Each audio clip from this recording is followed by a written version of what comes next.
A report by the United Nations says the American dollar should be ditched as the main global reserve currency. It said that the global financial meltdown has exposed systematic weaknesses, one of which is the reliance on the greenback.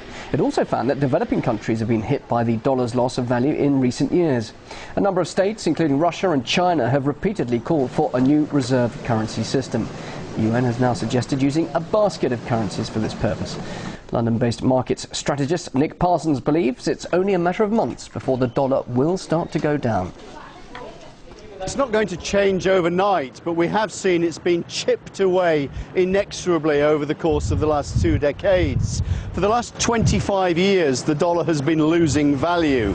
Not only has it been losing value, but we also see that international investors, those reserve managers, central banks around the world, have actually been reducing the proportion of their reserves which is held in dollars. I think the dollar is going to start going down in the second half of this year. What we've seen at over the course of the last 6 months is investors fleeing the euro on worries that that currency itself is going to be broken up, that somehow Greece, Spain, Portugal, Italy and others may be leaving the euro, and there's been a flight out of that. Now, it's not the case that everyone loves the dollar, it's simply that it's been benefiting from not being the euro. We expect that that's pretty much a temporary phenomenon. We think in the second half of this year the underlying structural weakness of the US economy will come forwards. The United States is still borrowing double-digit percentage of GDP.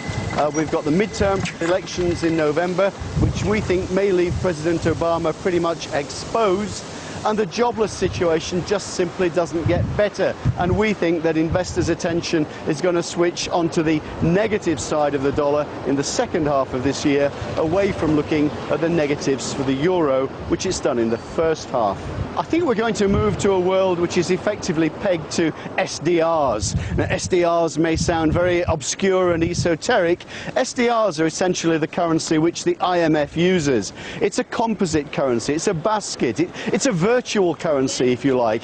It's made up of almost 60% dollars, almost 30% euros. It includes most of the major currencies in the world. And the advantage that countries have in using this as a unit of account is that it avoids these extreme fluctuations in valuation, and also it avoids the volatility that we see over time.